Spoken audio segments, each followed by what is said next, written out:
তা জানি না, কিন্তু ওনার এই বক্তব্য এটা রাজনীতি বিরোধী বক্তব্য, এবং আমি আশা করি না যে তারা এই ধরনের বক্তব্য রাখবেন। কারণ রাজনৈতিক দলগুলো সবসময়ই এই অন্তর্বর্তী সরকারকে সমর্থন করেছে, এবং সমর্থন করার উদ্দেশ্য একটা আছে, এটা হচ্ছে গণতন্ত্রকে পুরো প্রতিষ্ঠা করা, রেস্টোরেশন অফ ডেমোক্রেসি। সেটার জন্যেই আমরা কাজ করছি 15 বছর ধরে।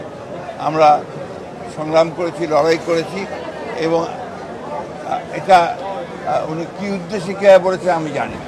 মাননীয় মহাসচিব, বাংলাদেশ ভারত যেই সম্পর্কের মধ্য দিয়ে যাচ্ছে, গতকালকে একটি লং মার্চ করেছে আপনাদের অঙ্গ সংগঠনরা, এই সমস্যার সমাধান কি বাংলাদেশ? আলোচনার মধ্যে দিয়ে তো সমাধান হবে, এগুচ্ছে তো।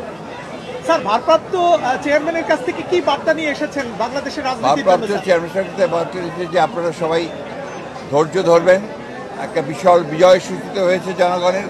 এই বিজয়কে ফলপ্রসূ করতে হলে অবশ্যই সকলকে ধৈর্য ধরে কাজ করতে হবে, এবং গণতন্ত্রকে প্রতিষ্ঠা করতে হবে, এবং গণতন্ত্রের যেটা প্রথম পদক্ষেপ ফটক, সেই ফটকে যে নির্বাচনের জন্য সকলকে প্রস্তুতি নিতে হবে। উনি কবে নাগাদ দেশে ফিরবেন এটা নিয়ে ইঙ্গিত দিয়েছেন? ওনার যখন সুযোগ হবে, অর্থাৎ আপনার মামলা মোকদ্দমাগুলো শেষ হয়ে চলে আসবে।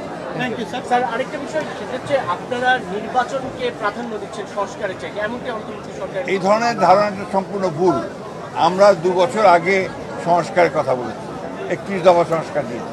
তারও আগে 2016 সালে আমরা আপনার ভিশন ফর আপনার BNP 2030 দিয়েছিলাম, এবং আমরা এখনও বলছি যে আমরা ন্যূনতম সংস্কারগুলো করে নির্বাচন দেওয়ার জন্য। এই জন্যে যে বাংলাদেশে যে সমস্যাগুলো তৈরি হচ্ছে, এই সমস্যাগুলো নির্বাচিত সরকার ছাড়া সমাধান করা বেশ চ্যালেঞ্জিং।